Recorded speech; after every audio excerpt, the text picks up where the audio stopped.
All right. Hello again, adventurers, and welcome to another exciting in-depth review. Today, I'm going to be doing an in-depth review on the anime-inspired TTRPG Break. Now, if you enjoy this, please remember to like the video, subscribe to the channel, hit the bell icon to turn notifications on. All those things are super important. So, let's talk about this. Break was an RPG that was kickstarted successfully back in May of 2023. So a little over 2 years ago, this thing was kickstarted. I was one of the Kickstarter backers, and the thing that drew me to it so much was the art style in and of itself. It looked like kind of like old school, like late 80s or 90s anime, and it had this really kind of fantastical aesthetic to it. It looked really, really great. Since then, it's been kind of interesting. The RPG has not been able to really do much of anything other than exist. You can only buy it directly through the manufacturer or the developer. It's not on places like DriveThru RPG or anything like that, so not a ton of people know about it, and I figured this in-depth review would be the perfect way to get people familiar with something that I think does some really interesting things. So, first things first, this is going to be an in-depth review. And when I say in-depth, I mean in-depth. I'm going to go chapter by chapter, sometimes page by page. I'm going to talk about the things that I like, the things that I don't like, the things I think they did well, the things I think they need to do better. But something like that takes a long time. Most of these in-depth reviews will run for 2 or 3 hours, and most people don't want to sit through a 2 or 3 hour long video just to figure out if they're going to buy this thing. So I always start these off with a section that I call Should You Buy This? And I separate potential buyers into 3 different groups. The first group is a group that I call players. Players are people that are primarily, not exclusively, primarily going to be sitting down at a table and playing a single player character. The second group is a group that I call GMs. GMs are going to be primarily, not exclusively, but primarily people that sit down at a table and they run the game. They create the combat encounters, they play all the NPCs, they write the story, all that fun, interesting stuff. Obviously, they have different wants and needs than a player does. The third group is a group that I feel is often overlooked, and I call them Lorehounds. Lorehounds may never sit down at a table to play, but they're really interested in the lore, in the universe, in the world that it all happens in. And so obviously they're going to have different wants and needs than the other 2 groups. So, should you buy this? Well, let's find out.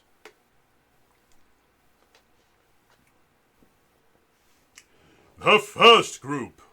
Should players buy this RPG book? So, to get this out of the way, if you want to play Break, you got to buy the book. Okay, that argument is done. So, for players, Break offers a very unique method of playing just in general. I would consider it relatively rules light. It is not, it's not quite as rules light as something like maybe like Powered by the Apocalypse Giga Game or like Lasers or Feelings or something like that. It's got a little bit more crunch than that, but it's definitely going to be significantly more rules light than even something like 5th edition D&D, which I generally tend to put 5e kind of in the middle of like rules light and super crunchy, maybe a little bit closer to super crunchy than it is to as rules light as you can get.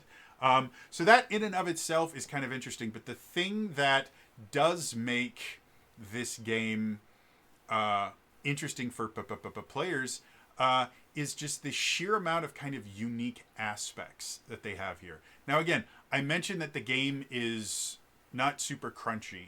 And what I mean by that is that it doesn't have a lot of really complex rules. Rules where, if you were to measure like complexity by a vertical graph and then just like the amount of different systems in the game as the horizontal axis, a really crunchy game, I generally would kind of go here and here, but the crunchiness is as it gets taller. This one has a fairly wide rule set.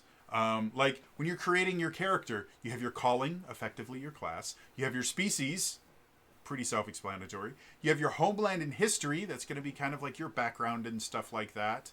And then you also have your traits, your actual attributes and the things like that. And then you also have a quirk for your character. So you have technically 5 different parts of your character, whereas most other TTRPGs will have 3, maybe 4 if you count attributes as a completely separate thing. So having that additional quirk does make things interesting, but there's not just like this huge list of quirks. There's actually 5 different lists of quirks, and depending on which species you choose, you can choose your quirk from a number of different lists. And then once you get done with that, you have the different weapons. And kind of similar to the idea of weapon masteries in 5th edition, each different type of weapon has a different thing that it can do. But unlike weapon masteries in 5th edition, and we'll go into more specifics when we actually get to that part of the book, but unlike weapon masteries in 5th edition, almost all of them are actually useful instead of like 3 actually being useful and the entirety of the rest just being bloat. And so when you kind of combine the different callings, some of which are kind of interesting. My personal favorite is called the Factotum, which is just like a shopkeeper that accidentally became an adventurer. And one of their defining features is they have a massive bag that they get to take around. And eventually, as they rank up, they can eventually either turn it into a defensive item where you can basically use this giant backpack as a shield, or you can beat people with your backpack. And I just find that absolutely amazing. They do have some more kind of traditional classes in there as well, but it makes for a very, very interesting game. And then they have multiple different kind of companion systems. Like you have the Raider, which is their version of a Ranger, and they get they can have it. They don't have to, but they can have a beast companion. But there's also a system for just taming animals that you come by in your adventures. So you don't actually have to be a raider to get an animal companion. However, the raider is going to have specific abilities that allow it to kind of interact with its animal companion in a different way. And then you have characters like the Battle Princess, who gets their own kind of companion, either as like a spirit creature or a toy soldier. And then you have the Heretic, who most of their ability is summoning creatures to do things for them. So, and you also have like companions that you can get, like just humans that can effectively, NPCs that can effectively kind of join the party. So again, the system itself is not exceptionally deep, but it is very, very wide. And for me, that is a really, really nice balance, because it means that you're going to be able to make some very interesting, unique characters, but you're not going to need a doctorate in astrophysics to do it.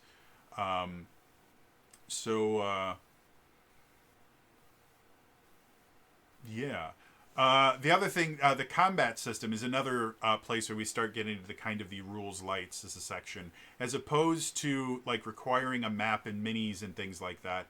Basically what happens is once you start combat, the GM will designate different areas of the battlefield. Like, okay, well, the battlefield is like a big, open field that you're fighting in. So we're just going to call it one big area. Or it's like, well, on the battlefield, there's a river going through, and there's 2 different kind of rock paths that can lead you over the river. So we're going to declare technically 5 different areas. You have the river itself as its own area. Each rock path is going to be its own area, and then the east side of the river and the west side of the river are each going to be their own areas. And once you define those areas, which can kind of change as you're running the combat, then you get to start figuring out, okay, well, where's my character? And if you're in the same area as another enemy, you can attack them. If they are not in the same area, you have to move. But it's not like really, really complex or anything like that. And it's very, very moldable and changeable on the fly. If something happens, like one of your characters just casts a spell and freezes the river over, you can change it. It's like, okay, so the two rock paths, those are no longer their own areas. We're just going to have the entire river be its own area. So now we have East Bank, West Bank, and Frozen River. Or a champion, does a really, really powerful blow and creates like a chasm in like a big explosion area or something. Well, now we have a new area that we can mess around with. So again, none of this is exceptionally complex, but it is very, very wide, and there's a lot of different systems that you can interact with without having to get too complicated. And so as players, it does allow you a fairly large amount of freedom. So getting to should you buy it or not. As I mentioned before, one of the biggest issues with Break right now is the fact that it's really difficult for people to get it. It's not that you can't go to the website, which is breakrpg.com. It's not that you can't go there or that it's sold out there or anything like that. But it only exists on this one website. And so because of that, it doesn't really get a lot of word of mouth. I don't know if you can actually get the physical book in any friendly local game stores or not. My understanding from reading reviews and Reddit threads and things about it is it seems like it is almost exclusively available just through the website. So it does hurt its ability to be found by other people, and it hurts its ability to become bigger than it actually is. And again, despite the fact that the RPG itself has been out for almost a year now, the official launch date, I believe, was last January, so January of 2025, which for a Kickstarter for a TTRPG, coming out like a year and a half after your Kickstarter ended, is not a bad it's not a bad turnaround time. Like, I've seen other RPGs that take 2, 3, 4 years to get out and are still very, very successful, and no one is upset that it took them that long. But yeah, a year and a half turnaround time is not bad. But yeah, when it's been out for a year, and yet there's no talks of expansions. There's no supplement books. There's no like official adventures that you can buy for it or anything like that.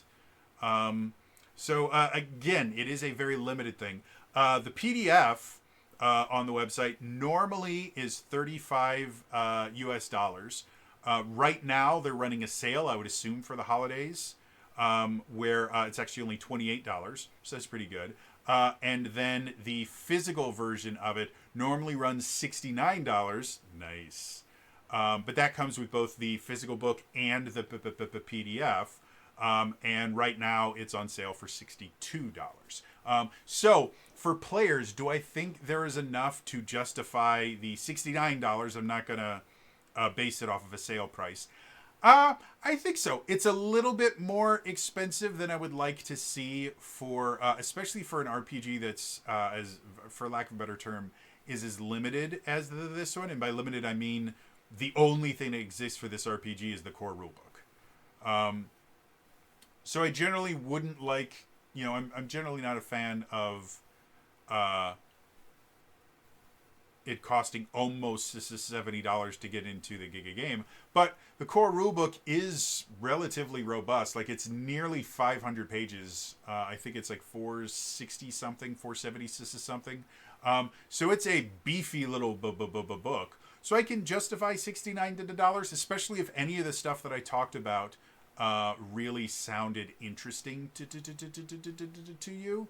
But if you go down to just $28 or $35, sorry, for the regular price for the PDF, I think this is 100% worth $35. There's a lot of cool stuff in here. You can tell a lot of different stories, whether you want to use the actual campaign setting that's built into the system, or if you want to homebrew your own stuff. There's a lot of cool stuff that you can do in that. So, moving on.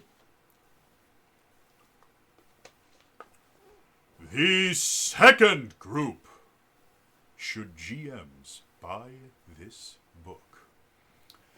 Again, we're going to start off with a disclaimer. Yes, if you want to play Break, you need to buy the book. Okay, we're not using that excuse for this. So, for GMs, I mentioned in my player section, this is what I consider a very wide RPG. And what I mean by that is there are a lot of different systems in this RPG. None of them are incredibly complex, but there are a decent amount of them. Things like there's a bunch of different weapon types, and each weapon type has a different action or a different aspect of it that makes using that weapon work differently. To give you an example, for a concealed weapon, during a fight, drawing and striking with a concealed weapon can be performed in one action, so you don't have to draw it and then attack with it. It just happens. And then it also has this weapon ability. If your target isn't aware of your concealed weapon, you may attempt to ambush them, even when you are in plain sight.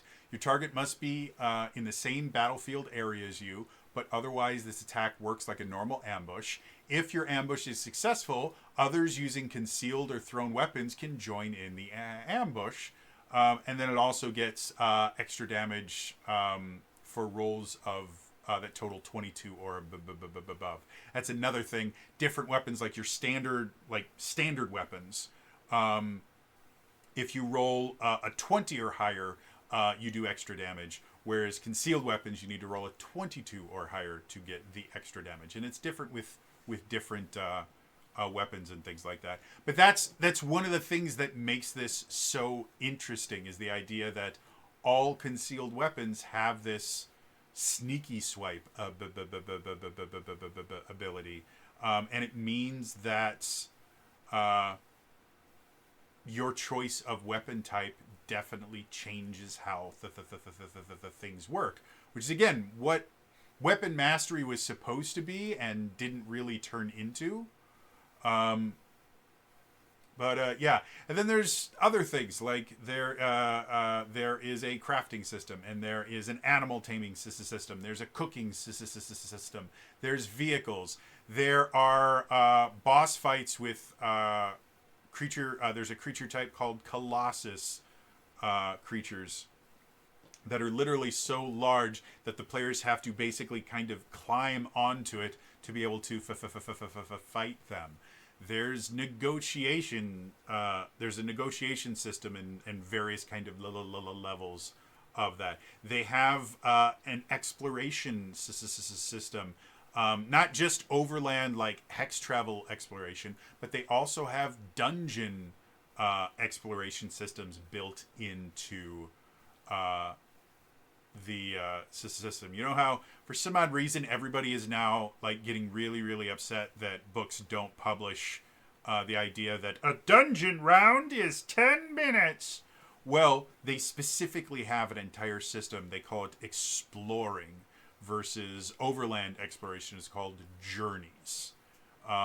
They also have downtime systems that you can use. So again, there's a wide collection of different systems that you can use, but none of them are particularly complex. And because of that, a lot of these things, even if you're not going to be playing Break, a lot of these things are not particularly difficult to translate to different systems, which is one of the reasons I generally tend to recommend that GMs that want to become better GMs widen their collection of TTRPGs. Like, you should be reading, and if all possible, playing multiple TTRPGs, because you'll always learn something different from each one. So, yeah. And then they're also, the other thing I really, really like about this, in the Game Master's Guide chapter, which is chapter 4, not only do they have some pretty great advice about just how to become a game master, which is nice. Most game master sections in most TTRPGs are written for people that are already game masters. So it's nice to see one that kind of targets non-experts already. And the other thing that's really cool is in every different kind of subsection in here, they will have kind of examples of whatever they're talking about, like an example encounter or an example settlement or dungeon or anything like that. And then after that, they will have generally at least a page and a half, if not 2.5 pages of random aspects that you can use to create your own, separated into a bunch of different tables. And it's exceptionally useful, whether you are incredibly seasoned and experienced in being a dungeon master or game master, or if it's your first time. Having just a bunch of tables that if the players go somewhere that you weren't quite expecting, or you were doing your prep work and this particular area, now that the players are exploring it, you realize is not quite fleshed out enough for what they want to do. You just go to one of these tables, start rolling a little bit, and you suddenly have a really interesting thing to deal with. So like one of the things they have is an adventure site, which is basically just, it's larger than a battlefield, but it's going to be smaller than like a full-on like dungeon or something like that. And so the example that they have is this giant, literally this kind of giant alien-looking creature that the players have to kind of explore its, carcass effectively. And so it shows all the different aspects, like the entrance to the area where the creature is, and then like the skull and the stuff that you might find there, and then the heart and all these other things. And then immediately after that, you have about 2 pages of what's called adventure sites, site suggestions. And so you have the adventure site type table, which, as long as I'm here, let's just do it real quick to kind of show you what they have. The players are exploring on the map. Maybe you're doing like a West Marches style thing where they're just kind of exploring. They go, ooh, we found something. What did we find? Well, you found, is that a 9? You found a haunted prison. You found a haunted prison, and there's a bad guy there too. So there's a resident villain to the table, and the resident villain is a deranged noble. So he was sent to prison, and when he got there, he just completely went on kind of like a megalomaniac breakdown, and now he considers this haunted prison where everyone else died and he was able to survive, he considers this his own personal fiefdom. And he treats anyone as coming in as if they're coming in to negotiate with all of the resources of his kingdom. And that was literally just rolling 4 times on 2 different tables. That's it. So things like this are monumentally useful for a lot of different things, and you get quite a few of the different these different rollable tables, which I just absolutely love. So yeah, should GMs buy this? Again, the one problem that I have with this system is how quote-unquote difficult it is to get it, which it isn't particularly difficult. You can just buy it directly through their website, but that's the only place you can buy it. And again, it's $69 normally, for the physical version, but that does come with the PDF as well, or $35 for the PDF on its own. Both of those are currently on sale. I'm assuming for as of recording this, are currently on sale. I'm assuming for the holidays. So if you watch this and immediately go, "Oh, I need this game," you might be able to get it on sale. But for GMs, I can definitely see spending almost $70 for the physical version. Since, again, the system itself, I like. I think it's a good system. I think it's really fun. But the sheer amount of other useful systems in here that are good for this, but can also be used in other TTRPGs, I think it justifies the $69 and then again for the PDF, if you prefer to have all your stuff digital, like I tend to, if you just want the PDF, $35 is a steal for how much stuff you've gotten here. So yeah, moving on. The third group. Should Lorehounds buy this game? So Break is kind of interesting. And the reason that I say that is Break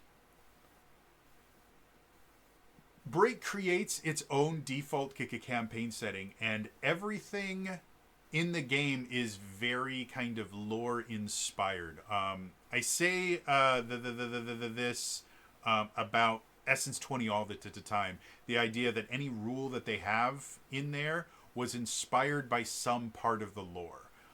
And so the different callings, the different species, definitely the homelands and histories and stuff like that, all of them link back to the lore of this. And so all of them will generally have a little bit of lore in there. However, there is an entire chapter called Outer World, which is not just an old TV show from the 90s that I think was wait, no, that was the Outer Limits. But anyway, it is the world that all this takes place in, and so the chapter itself is a little under to 20 pages, so it's not like a ton of stuff. But there is a decent amount of kind of interesting lore, like the idea that this world is in its fourth kind of era of civilization, and civilization is just starting to kind of rebuild itself from the things that has happened before. Also, the sun doesn't actually orbit the planet or move at all, and so the world is actually separated into these kind of zones. You have the dark zone because it's on the side of the planet that never sees the sun. You have the twilight zone, or the twilight meridian, where it's kind of this transition between the dark and the light, and then you have a few different kind of light-based zones, and all of them are detailed in here. And then again, because it has an entire monster manual section, every single one of the creatures has a decent amount of lore and stuff for it. So it does have a decent amount of lore in it. However, despite the fact that, again, this is a nearly 500 page book, because, as I've mentioned in my other two recommendations, this is a very wide TTRPG, meaning there's a lot of different systems you can interact with. None of them get particularly complicated, so they're relatively shallow, but they are very, very wide. Because of that, a lot of the book is taken up by various systems and mechanics and stuff like that. Stuff that's not going to be quite as entertaining to a lorehound. But there also is just every single page is just oozing with gorgeous custom artwork and all these great pictures and things like that. So as far as would I recommend this to Lorehounds, I think $69 for the amount of lore that you're going to be getting out of this is pushing it a little bit for me. It's nice that $69 gets you not only a physical book and a PDF. But again, for Lorehounds, all that's really doing for you is, well, you can read the physical book, or you can read it on your phone or tablet as well. It's not really giving you that much more value, whereas like for players and GMs, having a physical book can actually be very, very useful if you're running at a table and you need to look up something quickly and you don't want to have to deal with a digital interface. It can be very, very useful.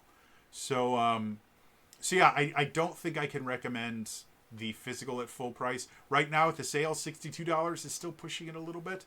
But the PDF at $35, I think there's more than enough lore here to justify spending $35 to kind of learn about this world and the various denizens in it. And then again, right now, it's currently on sale for $28. That's an even better deal. So, yeah, moving on. So, quick recommendation recap for players. This is a recommend. This is a recommended purchase, both of the physical and the digital. Though, depending on like how interested you are in the game, the physical might be a little bit more than you're interested in. But I think there's enough in this book to kind of justify that. For GMs, it's a definite recommended purchase at the physical, which means the digital is 100% yes. And then for Lorehounds, I can't really recommend the physical version. It's just a little bit too much money for the amount of lore that's in here. But there's enough lore to definitely justify $35. So, yeah, those are my recommendations. If you were just here for the recommendations, thank you so much for tuning in. In the comments down below, what is your favorite non-traditional character class in any TTRPG you've seen? Like I said, I mentioned in the player section, one of the callings, which is what they call their classes, is the factotum, which is basically like a shopkeeper that accidentally became an adventurer. So I'd love to hear what your kind of non-standard or unique favorite tabletop classes that you've ever seen are. Just put those in the comments down below. Now, with that being said, it's time for us to start this in-depth review. Now, as a quick reminder, this in-depth review is going to be exactly that. In depth. I'm going to be going chapter by chapter, sometimes page by page. I'm going to talk about the things that I like, the things that I don't like, the things that I think they did well, the things I think they need to do better. However, that's a lot of stuff. And this is an almost 500-page book, and I know not a whole lot of people are going to want to sit down at a computer or on their phone or whatever and listen to me yap for like 3 hours. So I always put timestamps in here. Use the timestamps.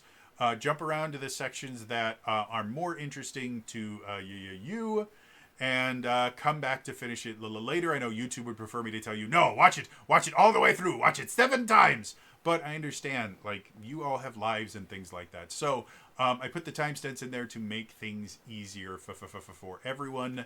Utilize them. So that being said, I think it's time for us to dive into this in-depth review.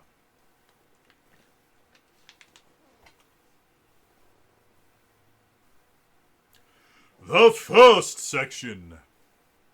Welcome.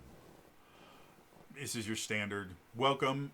It is only 2 pages long, and it's basically, the subtitles in all of this will tell you everything. What is this game about? What's a role-playing game? Gameplay. Inspiration. This is something that I'm seeing more and more often in TTRPGs in general, and I really, really love it because it gives you an idea of the feeling of the game. And I think that's really, really important. Like, if you look at a D&D book, you can figure out what D&D is, but the actual, like, feeling that it's trying to emulate, you're not going to get unless you actually play it. Same thing is true of, like, Vampire the Masquerade. You can kind of understand, oh, you're vampires and there's a masquerade. You're kind of secretive. But the actual feeling of the game is a little bit more nuanced. So I'm really enjoying that a lot of books are now putting this inspiration section into their opening. And if you're wondering what some of the inspirations are, they have inspirations from video games, animations, literature, other RPGs, and the blogosphere. I don't know why they have that in there, but as far as video games that inspired it, Godslayer / Crystallis, the Mana series, one of my favorite series ever, Final Fantasy series, Saga, Nier, and the Zelda series. For animation, Studio Ghibli is the first one in there. But they also have the things like the Tower of Druaga, The Last Unicorn, classic Disney, and then also things like Sword Art Online. For literature, the Once and Future King, the Swords trilogy, and the Earthsea series. And then for other RPGs, Stormbringer First Edition, Teenagers from Outer Space, and Old School Hacks. So those things give you a much better idea of like the feel of this book. And then they have a section called Gaming Grognard, which basically is for people that are very experienced, where it just kind of lists out some stuff that you're going to understand because you are familiar with TTRPGs, that someone that's never played a TTRPG is going to go, what? Things like Break only uses a D20. Aptitudes, ability scores are not rolled randomly, but set by your calling. Or it's a scenario, not story-based adventures. So it's designed to be kind of little vignettes as opposed to super, super long campaigns. And stuff like that. Or things like roll under aptitude checks. So it means you have to roll under a number instead of over a number, stuff like that. So, yeah, overall, again, very, very simple. Only 2 pages. It probably would take you less time to read it than to listen to me talk about it. But it is a very nice kind of introduction section. So, moving on.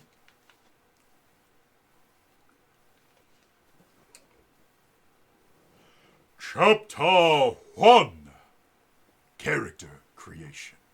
Now, this is where I get slightly upset. I understand why they do this is because this is how D&D has done it for 50 years, and it's how most of the TTRPG market works, is the first thing you show in your TTRPG core book is how to build a character. And again, that's mostly because TTRPG books are marketed and written for people that already play TTRPGs. My personal preference is you should have the how to play this game section first and then do character creation, because you're not going to be able to understand half the stuff in this section because it's not explained until much later in the book. That being said, it is a very nice character creation chapter. Their recommended order of doing things is you start with your calling, your class, then species, then homeland and history, then you choose your traits, your attributes, then you choose your quirk, and the final thing is just add in finishing details and stuff like that. So when I build characters, I tend to start with my class first, with a few very rare exceptions. But if you look at other RPGs like Daggerheart, their suggested order of it is you start with race, then your background thing that I can't remember what it is, and then you get to your class, I think. Do I have that backwards? I can't remember anymore. My brain is going foggy. But there are a lot of RPGs that kind of suggest with you kind of coming up with the idea of the character first will have you start with your race and background before you get to your class, because in that aspect, what you're trying to do is fit the RPG to your character, whereas something like this, they're expecting you to create your character and then fit your backstory to the character you created. Either way works well. I just like to point out when they change the order, it means that they're probably expecting you to play the game a certain way or create your character with a certain kind of inspiration. So that being said, let's talk about the callings. There are a total of 8 callings in the core book. And those callings are the Factotum, the Champion, the Sneak, the Raider, the Battle Princess, the Sage, the Murder Princess, and the Heretic. So, what are those things? Well, a lot of them are kind of traditional. Your champion's your standard fighter. Sneak, you can probably guess that's the rogue. Raider is going to be your ranger type character. Battle Princess shares a lot in common with a paladin style character, but you can't quite just write it off as a paladin because there's some unique aspects to it. Sage is your wizard. Murder Princess is akin to like a Dark Knight or something along that lines. Like there's kind of dark magic along with weapons built into it. Kind of like the dark side of a Battle Princess. And then the Heretic is a summoner, effectively. Like all of their abilities involve invoking certain kind of archetypes of creatures that they summon forth to fight for them, effectively. So very interesting, unique class. The reason I didn't tell you what the factotum was is this is my personal favorite class. And I'm just going to read the description here to kind of explain why it is my favorite class. Some are born to be great, others have greatness thrust upon them. Factotums are ordinary folk caught up in exceptional situations. Their mundane approach to extraordinary problems is more effective than others might expect. You are effectively a nobody. You're not a hero. You're not an adventurer. You were just in the wrong place at a wrong time, and you got involved in an adventure. Very Bilbo Baggins-esque. And one of their starting abilities is the Factotum pack. And again, I'll just read the description for you. You carry your oversized backpack around effortlessly, and despite it being crammed full, you are able to produce the required item from it almost instantly.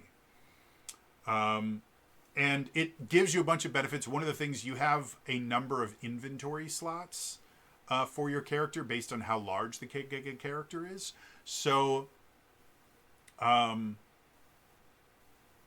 Factotum gets a bunch of extra inventory slots for free because they have a bag. And as you gain levels, you can eventually choose an ability. What's it called? Team Prodigy, Social Cutting Wet, Starward Navigation.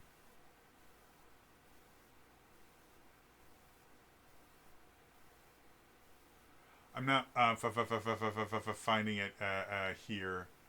But effectively, I know it's here because I've looked at it like a dozen times.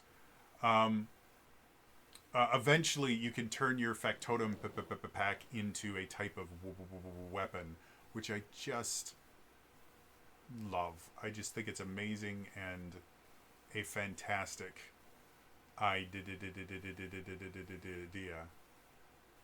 Multitasker, pack tactics. Oh, there it is. So yeah, you have to be, I believe, rank 6 or higher, but you can take an ability called Pack Tactics here. On your combat turn, you can use your pack as either a mighty weapon or a large shield. So it literally turns into a weapon, and I just love everything about that. I think it creates a very interesting, unique style of character. Like I said, for the rest of the characters in here, or the callings in here, they are pretty interesting. They allow for a pretty decent spread of different characters using the same calling. However, I would say that the way that this classes in general work is you generally will start out from your calling with like 3 or 4 abilities that everyone in that calling gets. And then at every even level, you get to pick a new ability. And at levels 2 and 4, you can pick from just the standard abilities, of which most classes have 1, 2, 3, 4, 5, 6, 7, 8. They'll have somewhere between like 6 and 10 abilities for standard abilities. And while technically, yes, you can choose standard abilities from level 6 on, you're probably not, because then you'll have your advanced ones. So you're probably going to be able to choose 2 of the like 6 to 10 abilities that are there, which in my book is good. Anytime you are giving players a choice on like a, a la carte board, you want to, bare minimum, you need to have double, if not triple, the number of options they are going to be able to choose. And then your advanced abilities, again, most of your characters are going to have, 3, 4, 5, 6, 7, 8. Again, around the neighborhood of like 7 to 8 of abilities. But since you start getting them at level 6, you get to choose 3 of those, which again, for 8 for, I'm on the sneak right now. 8 for the sneak means you have almost triple the number of choices as, triple the number of options as you have choices to make, which I think is a good thing. However, I don't think there's quite enough here to where you could have 2 rogues in this, or 2 sneaks in the same party, and them not start feeling kind of redundant with the other one there. This is still a game where you're probably going to want everyone playing a different class. Yeah. And then each calling has its own weapons that it can use, and armor that it's allowed to use and stuff like that. Yeah. And then each one, again, does different things. Like your champion does a lot with weapons. They are the fighter. Or the raider can be this kind of sneaky, like combat-oriented survivalist. But they can also, like, one of the standard abilities that you can pick up right at level 2 if you want is called Trusted Comrade, which gets you a pet, effectively. Yeah, Perdices is standard. The Battle Princess, like I said before, the Battle Princess is kind of like a paladin, but the thing that makes them different is one of their first abilities is called Heart's Blade. You get a custom weapon that you can just manifest, very kind of Eldritch Knight-esque. And then one of the other first level abilities that they get is called Soul Companion, where you also get a pet. And this pet can either be a guardian animal, like a cat or a dog or something, or a brave toy, which I really, really love. There was a game that came out on the PS1 forever ago. It was called Guardians Crusade, and I was obsessed with it. I didn't get to play it until I was much older because I never found anywhere that sold it. It was a very kind of niche game. But in it, you played this character called Knight, and you were you find this baby dragon that you just call Baby on your adventures, and you're effectively trying to get them back to this tower because there's a prophecy or something. However, in combat, one of the things you can do is while you're traveling around the overworld, you find these things called living toys. And during combat, instead of fighting yourself, you can throw out these living toys, and each different one did something different. And some of them were like just single action attacks, and other ones were, like little Pokemon kind of things where they would keep staying out there and attacking and doing things. And it was such a cool, interesting system. And then Baby would level up and evolve based on the weapons and armor that you fed to him. So he could become super cool and amazing. So as soon as I saw Brave Toy for the Battle Princess, I instantly thought of Guardians Crusade, and I really, really love that. So again, this is a character that starts technically kind of like a pet class, but their pet class works entirely different than the Raider. And then the Murder Princess again. The Murder Princess also gets their own custom weapon, which works similarly. But the other thing that the Murder Princess can do is they can sacrifice their hearts, which is their hit points, to get rerolls and other things like that. So they're very much kind of a Death Knight, Dark Knight style character where they kind of hurt themselves and drain their own life force to power their abilities, which is very, very interesting and unique. And they have more kind of dark magic built into it. And then the Sage, again, is your kind of standard spellcaster. And then finally the Heretic. The Heretic is another one that I find really, really fascinating. Because, again, it's effectively a summoning style class. And you start out with effectively a single summon, which is called Squire Marlowe, which is just a little servant, but they can fight for you as well, because that's how this character interacts in combat, is by summoning these various creatures. But as you level up, every single ability that you have is just summoning a different spirit. And the spirits that you have are, some of them seem, kind of basic, like Bushi Miyabi, which is basically just a samurai. Or Altgrave Ultima, big old suit of armor. But then you also have things like Umbra Draconis, which is Bahamut. Like, there's no other way to say it. You summon them. If your summoning goes well, it burns everything but you. And if your summoning goes poorly, it burns everything including you. Yeah, really interesting idea for a class. And every single one of these summons has its own like little lore and different things that it can do in combat. So it makes it for a very kind of dynamic character to play. So yeah. Once we get done choosing our calling, the species in here is also kind of interesting, specifically because they have two different flavors of human. You have human native, which are humans that were born and raised on the outer world. But then you also have human dimensional stray, which is an isekai. Like it's a character that comes from our world that has somehow been brought into this. And they actually have aspects of the species that makes them work differently than humans that were born there, which I just find fascinating and interesting. And then the other species they have the Chib species. If you want to be a small chibi person, they have the Tenebrates, which are basically kind of like dark elves. The Rhineko, cat people.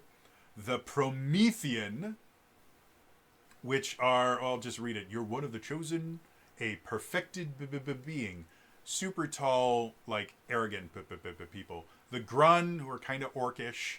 Goblin is what it sounds like. Dwarf, a very interesting art style of the dwarf. Elf, again, and then biomechanoid. You're a robot. And each one has different kind of species aspects that make them play differently, which I like. And they all have artwork and cool stuff for that. So yeah, not really that much more I could say. I mean, it's ancestries. They are what they are. Now, the size of your species does actually change things, with larger creatures being easier to hit, but also being able to move further, whereas smaller creatures are harder to hit, but they also are a little bit slower because they got short little legs. So I did find that kind of interesting and unique, kind of similar to how Essence 20 size categories actually change how things will work. And then when we're done with the species, you have your homeland and history, which is effectively going to give you a language, and then some kind of like skills-esque aspects, and then your starting gear is going to come from wherever your homeland and history can give you. So again, very akin to background. Don't need to go too far into that. Then we get to the trait section. There are 5 traits in the game. You have might, deftness, grit, insight, and aura. So might is exactly what it sounds. Deftness is your agility. Grit is kind of your constitution-esque thing. Insight is going to be most of your intellectual stuff, and then aura is your charisma. So they kind of merged both wisdom and intelligence into just insight. So yeah, and then they have these quirks, and like I said before, depending on the species that you chose, you have access to different quirk tables. Like the inheritor species, which are the Groon, the Chib, the humans, the Prometheans, the Rai Nekos, and the Tenebrate, they can choose a quirk from the spirit quirk table, the physiology quirk table, or the fate quirk table. Whereas the biomechanoids can either choose a spirit quirk or a robotic quirk, which is exclusively to the biomechanoids. And the quirks, like one of the spirit quirks, is jumpy. You are jittery, skittish, or paranoid. This means that while you spot potential dangers sooner than most, your nervous outbursts can telegraph your approach to enemies. So the advantage, your team gains an edge on all insight rolls related to checking for danger. So it's harder for bad things to hurt you. The disadvantage, your team suffers a snag on deafness rolls when it's attempting an ambush. So it's harder for you to sneak up, but it's harder for them to sneak up on you. And that's how most of these quirks go. And there is, 1, 2, 3, 4, 5, 6, 7, 8, 9, 10, 11, 12, 13, 14, 15. So yeah, there's 15 pages of quirks split into 5 different lists. So again, a fair amount of customizability built in there, and also without it getting too complicated. You choose your quirk, it gives you one good thing, it gives you one bad thing, and that's it. You don't have to invest more points in it. You don't have to, combine, 7 of them together to create the perfect quirk or something. It's just real simple, real easy. And then the final step of creating your character is just the finishing details. And then they have an example of a character sheet. Then we get to the gears section. And this is where things start getting interesting. Again, depending on the size of your species, you have inventory slots. So small species have 8 slots, medium have 10, large have 12. So bigger people can carry more. Crazy, I know. And then in addition to that, they have a bunch of different weapon types. And which weapon types you are able to use is based on your calling. But most of them have something unique about them. Like arc weapons are long weapons that allow their wielders to make wide, dangerous strokes that hit several enemies at once. Things like halberds and stuff like that. The kind of aspects of them. When wielding one-handed, you suffer a minor penalty on attack rolls, attack stunts, and combat tricks. So you can wield them one-handed, but it makes it more difficult for you to be able to do things. But then it also has the ability Deadly Sweep. You can hit 2 enemies in the same battlefield area with 1 attack. So again, your arc weapons are going to play differently than your mighty weapons or your master weapons or your lash weapons. And I really, really like that. Again, that was what the weapon mastery system was supposed to do for D&D 5.5, and it just didn't really succeed on that. I think this succeeds better. Do I think it's the absolute best thing? Not really. Things like standard weapons, the only aspect of them that's unique is they do extra damage on a roll of 20 or above. They don't have a special ability or something, so they're kind of like the default. But once you get past that, everybody else has a weapon ability and stuff like that. And standard weapons, every single calling can use. So it's probably why they don't have a special weapon ability. It's because everybody can use standard weapons. Then they give you examples of these things. Like for a standard weapon, it could be a squire's sword. It could also be what they call a bandit razor, which is a big old cleaver kind of thing. Whereas something like a concealed weapon could be a jeweled dagger, but it could also be a pride claw, just a little thing that you could hide in your palm, and has little spikes that could come out either up here, or what also used to be common is you would have it so where the claws would come out here, so you would kind of like grip someone like this and pull your hand, and it would slash across them like that. So yeah, just because it's a concealed weapon, like your martial artist style character would probably be using concealed weapons a lot. Yeah, and they have artwork for all of them, which I really, really enjoy. Then we have the missile weapons, which are thrown, drawn, mechanical small, mechanical large. So you have like handguns and then rifles and stuff like that, which again allows for a lot of customizability. And then speaking of customizability, you can also customize the weapons with different abilities. Things like you can make a combination weapon where it's 2 weapons in one. Or like for mechanical missiles, you can add a rapid fire feature so you don't have to reload them as often. Or you can use special ammunition. Special ammunition to give like your gun a heavy shot, or your bow a heavy shot. It gives you a major penalty on your attack rolls, but it does an additional heart of damage on a successful hit. So it's harder to aim, but it hits like a truck. Yeah.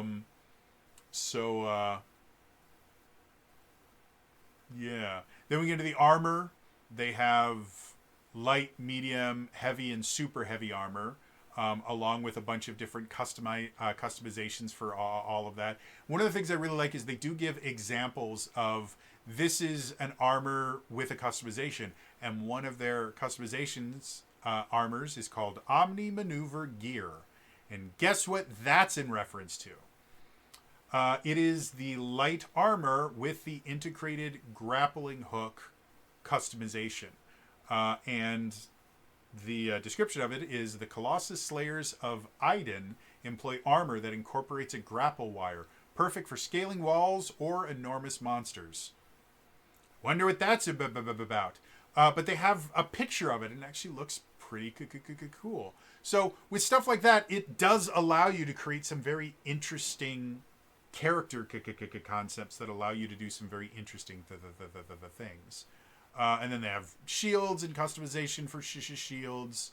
And they also have a system called outfits, which is basically if you're wearing light or medium armor, you can also have an outfit that gives you some other useful property, specifically against creatures that haven't seen you before.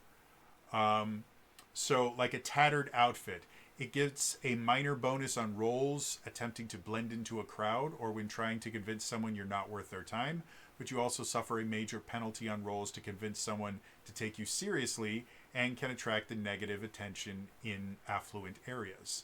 So it's just another way that you can kind of customize lighter armors to do cool things. Then you have things like wearable accessories like backpacks and rebreathers and maps and stuff that makes light, including the Lumi Slime Lantern, which is literally you took a glowing slime, put it in a jar, and now you use it as a light source. And it goes on and on. There's lots of different items and other things that I have in here. And then most of them also have like customization things that you can use for them. And then we get to the follower section where they have human companion type things that range from scamps, which are kind of little kids that are following you around, all the way up to a custrel, which is a combat ready assistant and squire. And then they have a section on animal companions, and they have lots of different flavors of those. Things like a fuzz coil, which is basically a furry snake, or a purr, which is a cat. Then they have mounts and pack beasts. And again, all of them have example art so you can really get an idea of exactly what it's supposed to be. And then they also have vehicles, again, with example art so you really understand what it's supposed to do. and stats for how it's driven and how many people can be on and all that fun stuff. And then other things like, you know, how much does room and board cost, or how much it costs for you to get your own home, stuff like that. We're still only on chapter 1, folks. Then we get specifically into character rank and kind of how you level up. You can use milestone type stuff, but it is built on an XP system. And basically, they don't have a set thing where you get an XP every time you do this. So it is still kind of a milestone system. Your GM will just award you XP when you do stuff. And they have some examples for when someone might earn XP. So you might earn 1 XP for defeating or pacifying more powerful or numerous opposition, or obtaining some great reward or important knowledge. Whereas you might get 2 XP for accomplishing a goal with an unorthodox or creative solution. Or you might get 3 XP for completing some grand multi-session adventure or endeavor. So there are no hard and fast rules about how a GM hands out their experience. So it is a little bit more akin to a milestone leveling that it is kind of a traditional XP system. Then the other thing is you have allegiance. Basically what that means is, depending on the abilities that you take, some of the abilities that you have will be listed as either bright or dark aligned. And if you choose enough of them, you actually get an aspect of your character change. Like for bright, you get a bright gift. One of the bright gifts is you can get a third eye gem, basically a gem in your forehead where a third eye might be. Or you could also get feathers or a halo.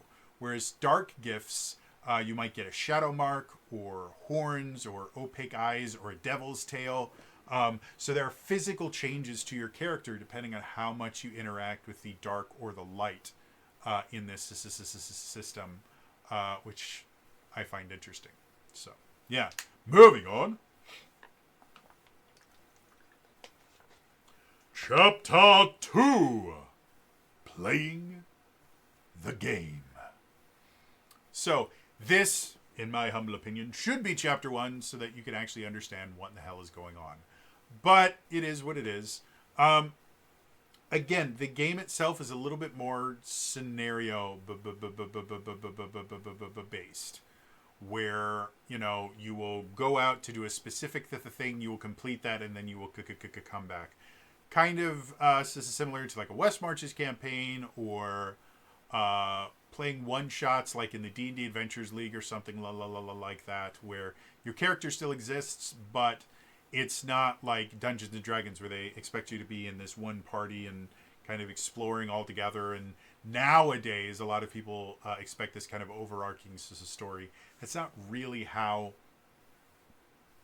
Break is designed.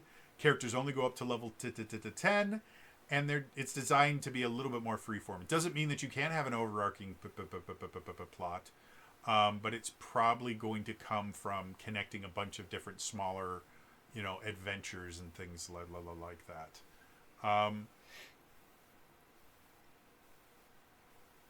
The combat system is, I think, it's technically a one action economy. On your turn, you have an action. However, as part of that action, you can move.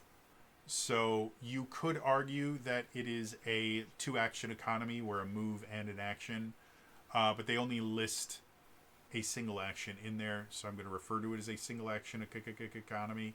And the way it works is one side, all of their characters go, and then the other side, all of their characters go. So figuring out who goes first can be a massive difference, since everybody on that side gets to go before the other side gets a chance to do anything. So that can be very useful. And then again, they have a lot of different systems in here that you can mess around with. They do have what they call their bonuses and penalties system and their edges and snag system. There are two types of bonuses and penalties. You have minor and major. Major bonus, minor bonus, major penalty, minor penalty. And they're exactly what they sound like. Minor bonus is a +2. Major bonus is a +4. You can only ever have one bonus and one penalty on any roll. The same level cancels each other out. Two different levels, just like if you have a major bonus and a minor penalty, that just turns it into a minor bonus. Makes sense. And then edges and snags is the advantage-disadvantage system. Edge, roll twice, use the higher. Snag, roll twice, use the lower. Pretty simple. Then the other systems they have like their checks and contests, which is basically just their kind of non-combat skill checks and things like that. You have the journey system, which is, again, that's your overland travel system. You have the exploration system, that's your intra-dungeon exploration system. You have the negotiation system for doing negotiations, things like that. The fight or the combat system, self-explanatory. The perils system, which is basically environmental problems you might have to deal with. Things like burning, falling down, drowning, stuff like this.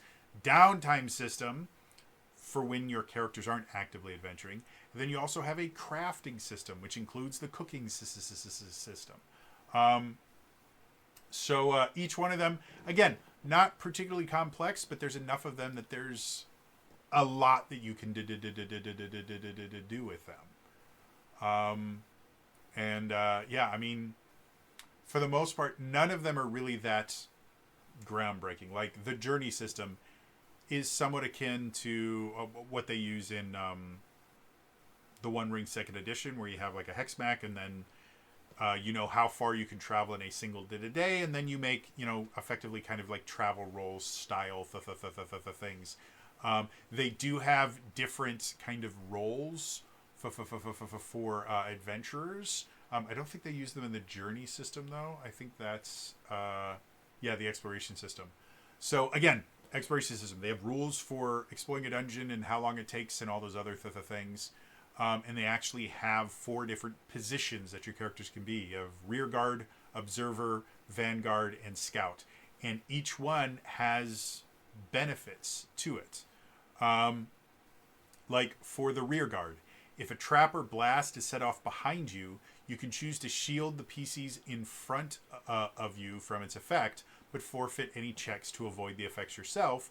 And if PCs in front of you are attacked, you cannot be targeted by the enemy for 1 turn if you only perform a tactical action. So, again, there's actual benefits for being in each particular position, which does make dungeon crawling and things like that a little bit more kind of structured, which I think is interesting. Then they go to the negotiations system, which, again, is not particularly complex, and I don't really think it does anything particularly new. But it's rules for having negotiations. Simple, easy, stuff like that. And then the combat system in and of itself.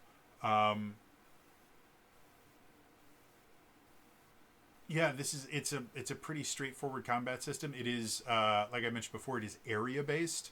So when the GM is setting the scene for the combat encounter, they will describe how many different areas they are, and then your characters will kind of go to the different areas to interact with the enemies in there. And that's really as tactical as it's ever going to be. It's not really designed to have a map, though you can use maps, and but you're not going to be counting squares or anything. You're just going to be looking at areas on the map, which works perfectly fine.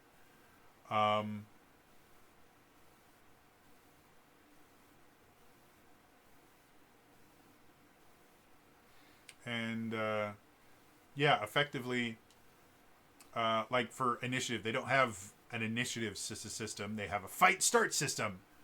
And I'm just going to read this here. To start a fight, simply shout fight start or something similar, because that's not going to get old really, really quick.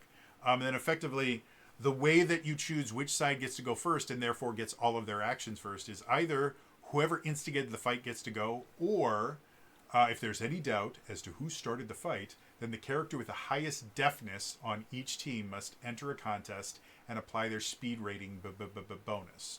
So effectively, if the GM can't really, if the GM and the players can't really agree on who started the fight, you basically have a roll off for it.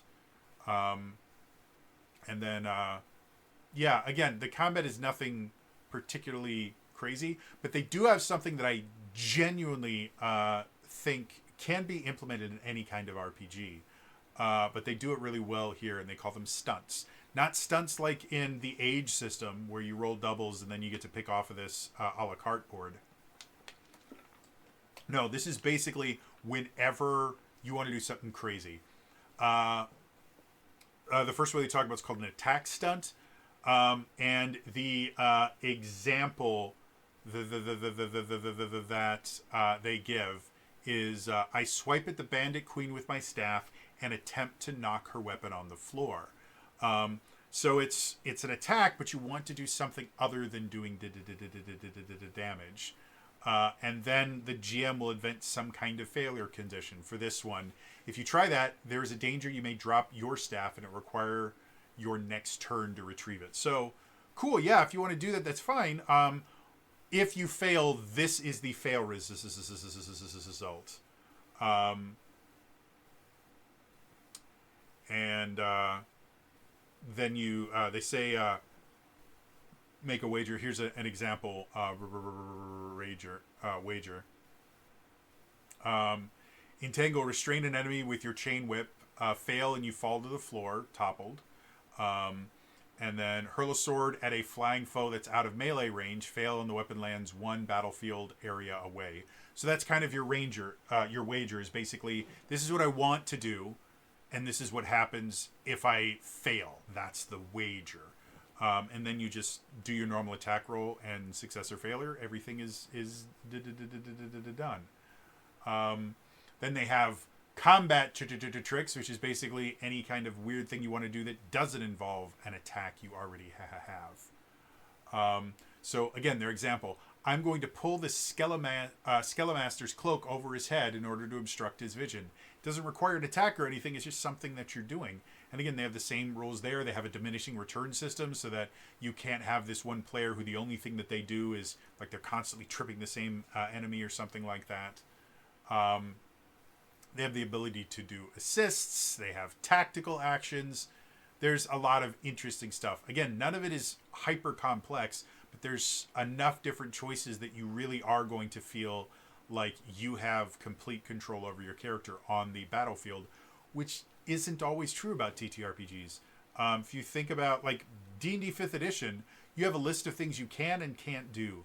And it takes a long time for players to get to the point, at least in my experience, where they're okay with the idea of going, hey, can I do this weird thing that I don't have a specific ability or feature for, but I think would be cool? Like one of the things I've done, I had a dual whip wielding ranger. And we were trying to flee this tower that was collapsing. And so I asked, can I use my whips to make it easier for me to kind of get out? Like I just kind of whoosh around like a column and then use it to kind of swing myself down as opposed to trying to like fall down or jump down or something. Like, yeah, sure, you'll need to make, an attack roll and get higher than this, but I'll let you do that.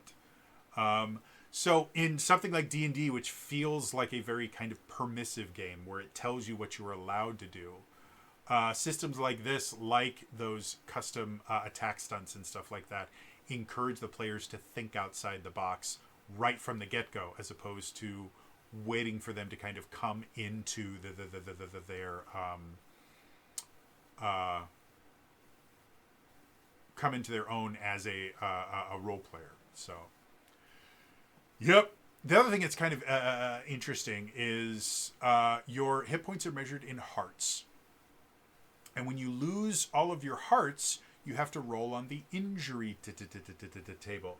And the injury table basically can be something as simple as you're kind of stunned for a turn, all the way up to you are not just dead, you are disintegrated. There is very little, if no chance, of ever being able to bring you back because there's just not enough of you to bring back.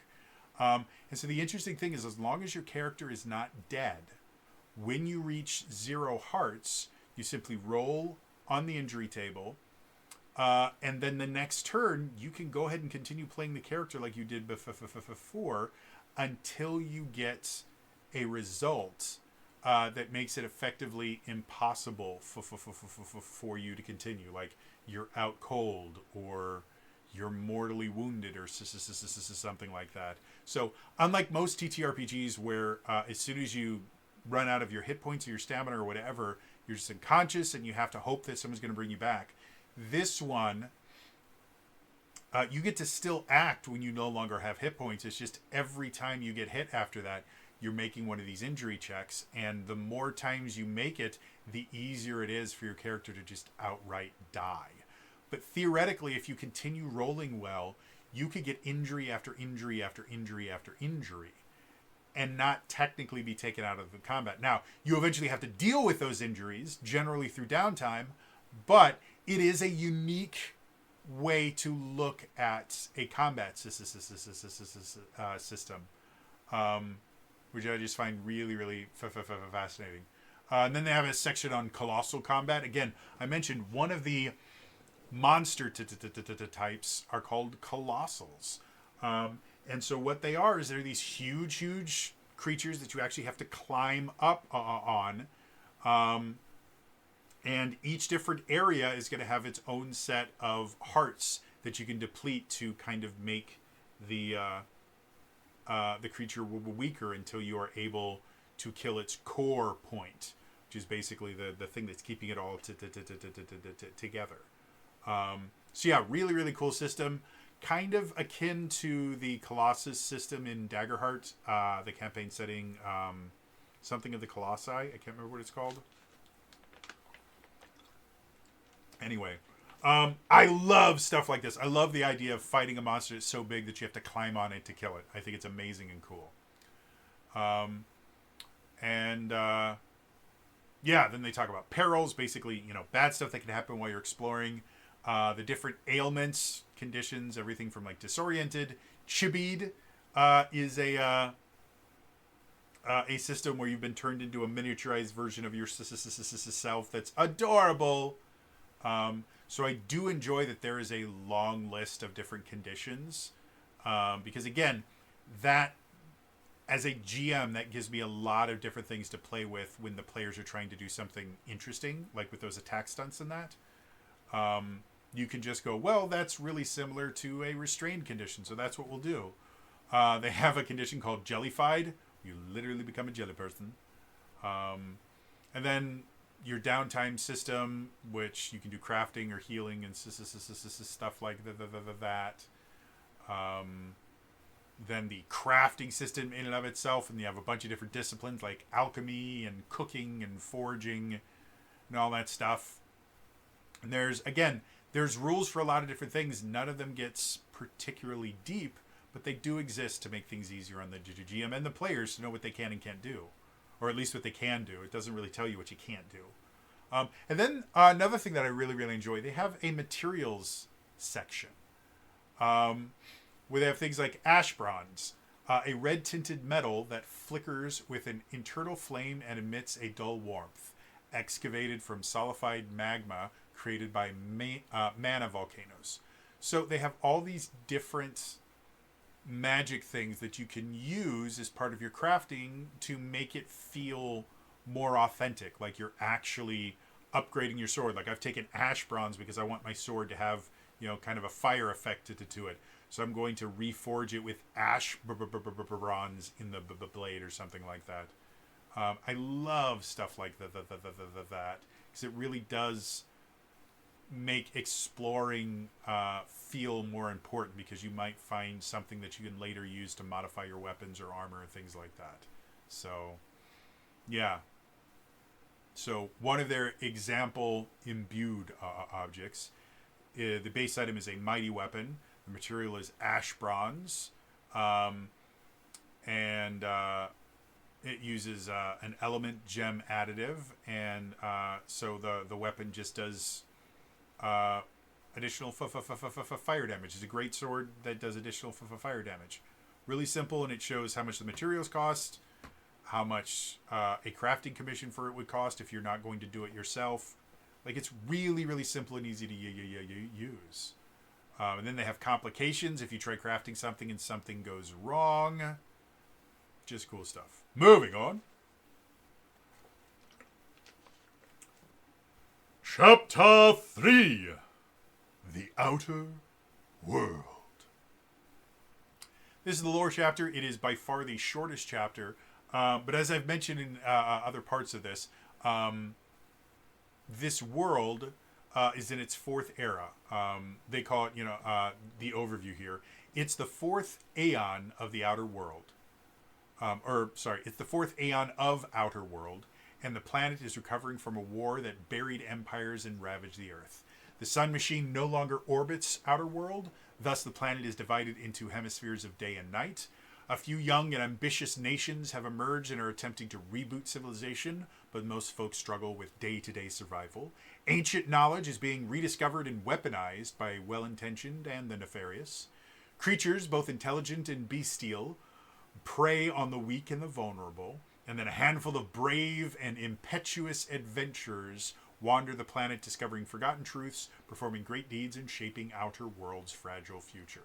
So it's an interesting world to talk about. They've got a lot of lore in here. They have a history of the different ages, which I find really, really fascinating. They have a map of the world, which is set up in kind of like chevrons, which is another thing that I find really fascinating. And it shows where daylight is and where twilight is and all that stuff. And then each different section of the world has its own little subsection where they talk about things like sights and sounds, regional dynamics, and then the different kind of sub areas in that area and what kind of adventures you might find there.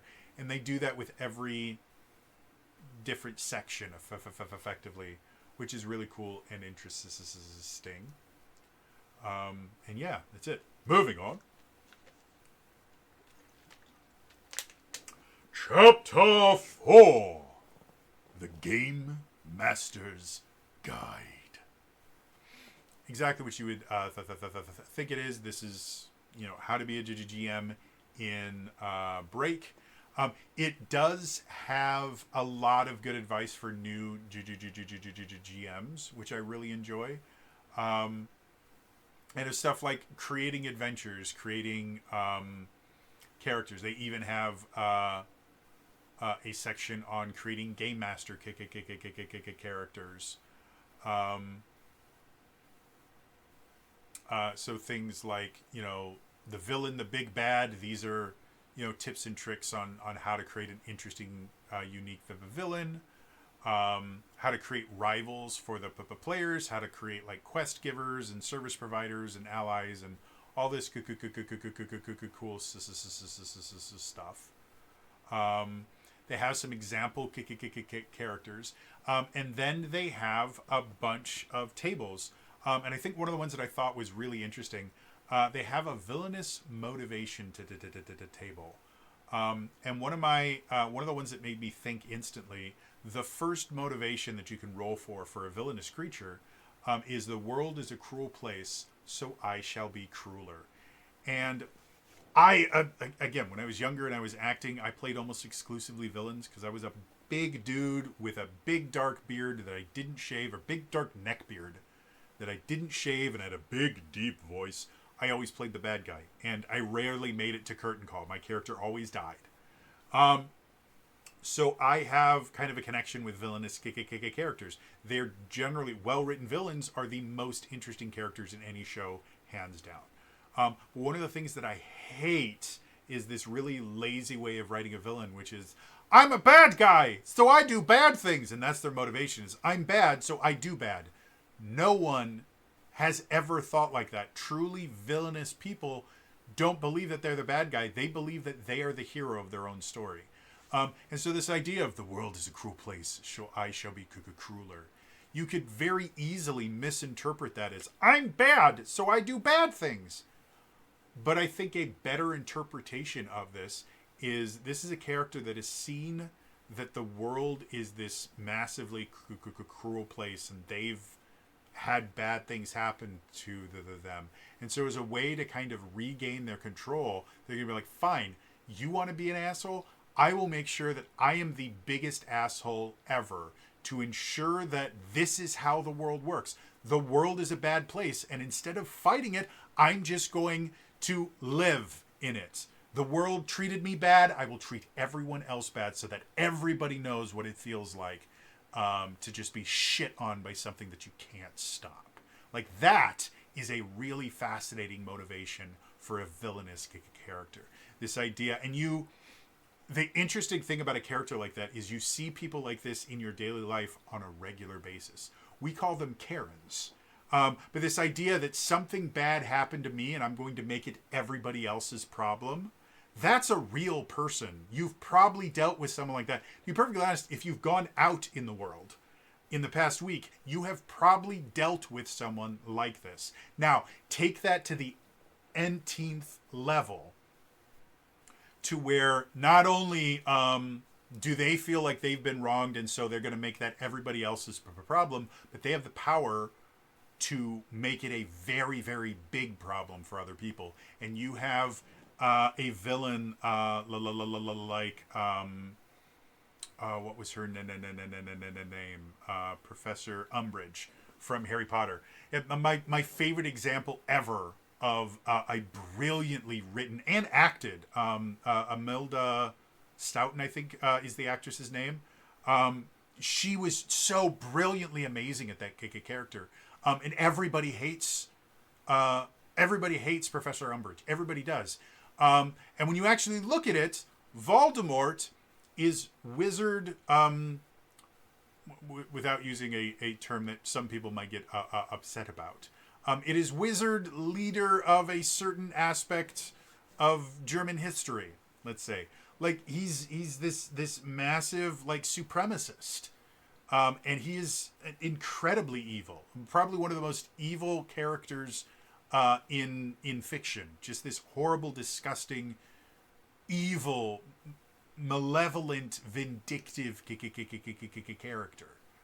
And yet, if you ask most people whom they hate more, they generally are going to say Professor Umbridge. And the reason why is Voldemort is a true villain. None of us have ever had to deal with a Voldemort in our life. People like that can exist. They did exist. They ran a country and started a world war at one point. Those people do exist. They are exceptionally rare. And in addition to them being exceptionally rare, it's also even more rare for them to get into a position where they can actually act on those evil desires. But Professor Umbridge, everybody knows a Professor Umbridge. They sit on HOA councils or school boards or PTA councils, or you find them everywhere. They might be on the student council if you're a kid, or they might be part of the Greek council. They always look for positions that give them just the tiniest amount of authority without actually requiring them to make any significant amount of sacrifice. Things like becoming a manager or something like that, or a CEO, that requires a significant amount of sacrifice, and it is very, very hard to do. Becoming the head of an HOA is pretty simple. If you can manipulate people into voting for you, you could become the HOA president. Like, that's super simple. And so, yeah, that first idea of a villainous motivation, that very easily could become a Professor Umbridge style character. And when you give a character like that a lot of power, they become very, very dangerous very quickly, but they also become characters that your players love hating. They want them to fail. They want to triumph over these characters, because every one of your players will remember someone like that they've dealt with sometime in their life. So yeah, again, more tables for creating NPCs and stuff like that.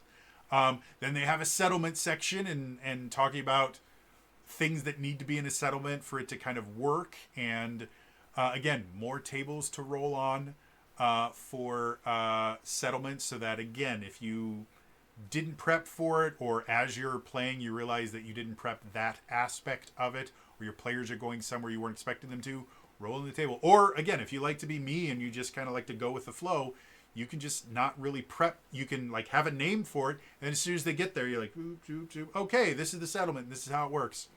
Boom, easy, simple, fun.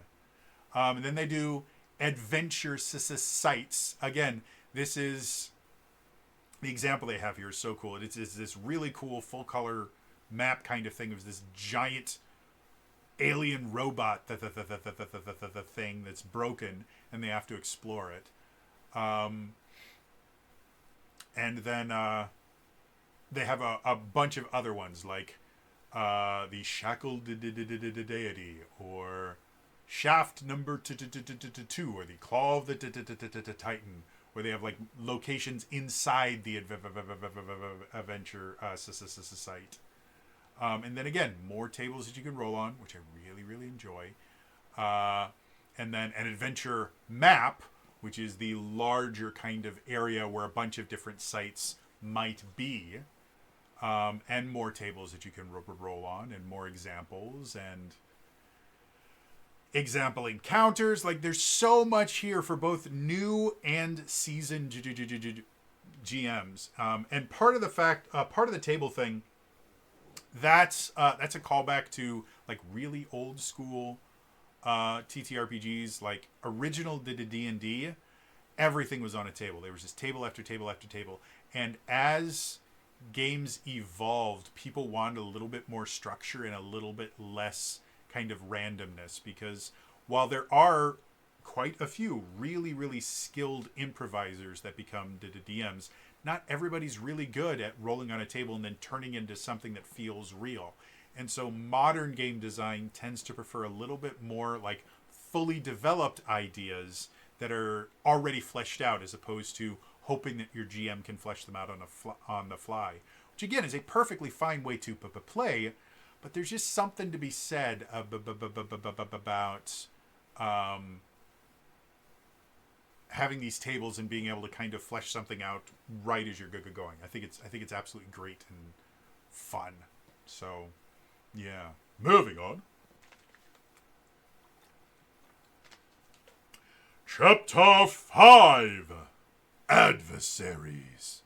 It's your Monster Manual section. Again, as with all of this book, artwork in here is so gorgeous.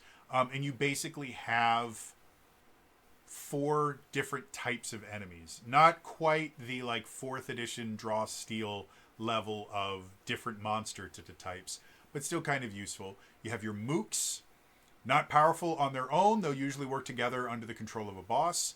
You have a boss, roughly as powerful as a single PC. Bosses are often local faction leaders or serve a more powerful mega boss. Then you have the mega boss, rare and extremely powerful opponents with abilities that make them a match for a group of PCs by themselves. Then the final one, Colossus. Beasts so large that fighting them requires the use of the colossal combat rules. A Colossus is also a match for a group of PCs. So there's 2 different, quote-unquote boss encounter styles in here. You have mega bosses, which is a more traditional boss style encounter. We have one creature that's designed to fight an entire party.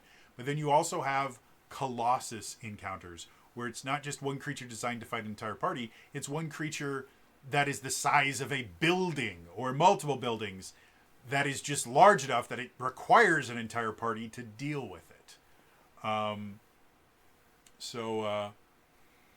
Yeah, and then they have artwork and kind of comparisons for like size and stuff like that. And then they immediately start going into it. And the first monster that they have is a mega boss called Ashura Laja. It's weird. But she has 4 pages dedicated to how to run her, including artwork that looks amazing and just really, really cool stuff. So like your mega bosses are fully fleshed out, whereas the very next thing that you deal with is a Bizer Swarm, which is just a boss. And it only has 2 pages to be able to run it effectively. And it goes on from there. I do enjoy one of the boss monsters, which again, a boss is basically the equivalent of a single PC. One of them is called the Chosen One, and it's obviously Link. They're wearing purple clothes instead of green, but it's obviously Link from Zelda. And this is the description: the hero of another story. Occasionally, youths are given great powers and a quest by the whims of fate. Legends describe how these enterprising figures fulfill their destinies, but in reality, many fail and their exploits go unchronicled. So they have a specific monster who the entire purpose of this monster is, oh, this is, a chosen hero that's going on their own adventure, and it's going to bring them into conflict with you, and you get to end their adventure. I find that amazing. And yeah, it keeps going on through there with a bunch of different interesting things to deal with.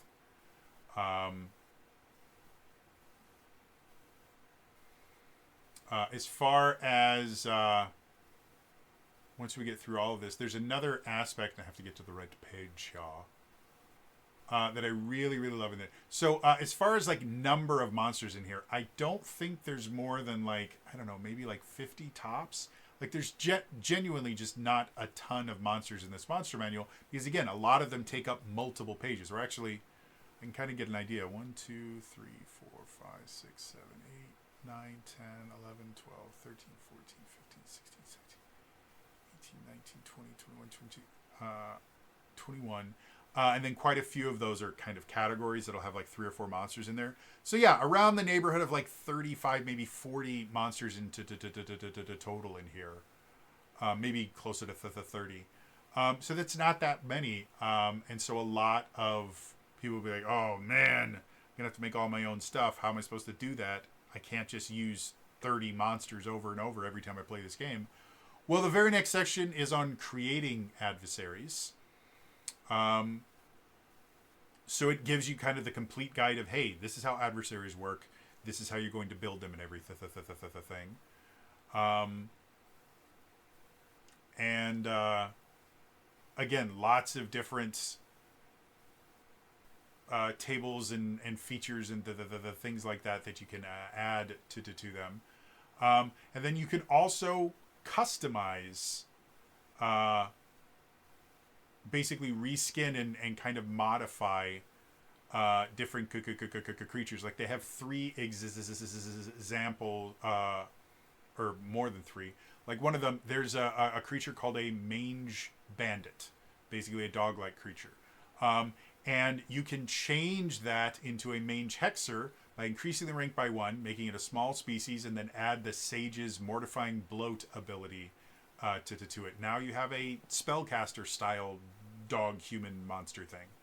Or in a different route, you can increase the rank by 1, make it a large species, and add the Champion's Brute ability. So you can literally take abilities from the character classes, add them to some of these monsters to completely change how the character works. And they have multiple examples of how to kind of modify the existing creatures into completely different creatures, which I really, really love.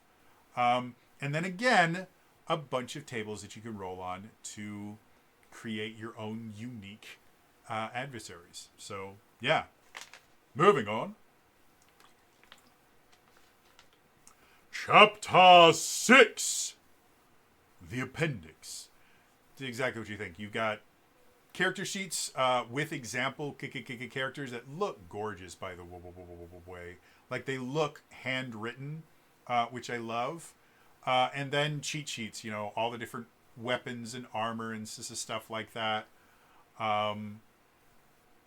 Yeah, it's your standard appendix. It's a really good appendix with a lot of different cheat sheets and stuff like that. You can either print out for your players or, copy whatever you need to do them.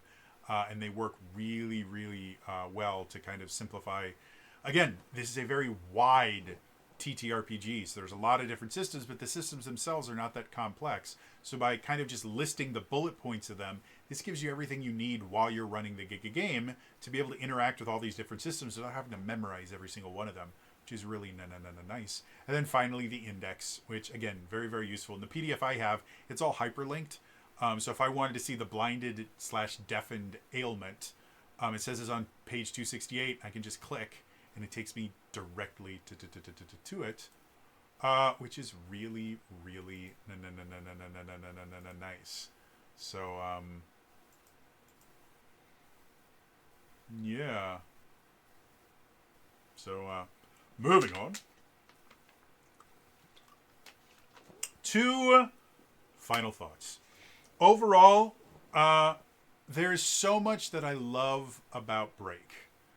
Again, the art style in and of itself is unique. It does a lot of things that I feel are very, very unique, like the battle area system. I've seen other TTRPGs use similar things, like the Dune Adventures in the Imperium TTRPG uses a similar kind of area system, but it doesn't work quite the same way. And I think for a rules-light TTRPG in a combat situation, that is probably the perfect way to run rules-light combat. Is just go, okay, there's a bunch of different areas. Your speed allows you to move one area or two areas and then take an action. It makes for a very easy to understand combat. And you can use battle maps and just kind of mention, okay, this is one area, this is one area. Or you can just have, like if you're playing in real life, something that is absolutely essential if you are an in-person DM, buy a wet erase battle map and wet erase markers. Fun fact, do not use dry erase markers on a wet erase map. It will stain the map. But all it is it's a grid that you can draw on and then erase, and it works perfectly well. But for a system like Break, if you're playing in in person, you can literally roll out your map and go, okay, this is the battlefield. We have, some forest over here, and here's a river. This is area 1, this is area 2, this is area 3, this is area 4. Go for it. Place your tokens or your minis or whatever in the area that you're going to start in, and we can go. And it's super, super simple to run. And I love stuff like that. And so much of Break kind of operates on that idea. They give you enough structure that you don't feel listless and kind of overwhelmed with choice. But the structure is light enough that you can really mold it to whatever you want. And they emphasize that over and over and over again. Every single time they introduce something, they go, by the way, this is how you can customize it. This is how you can change it. This is how you can build your own version of it. So they expect their GMs and their players to see this as a starting point, which I really, really love and I think is just wonderful.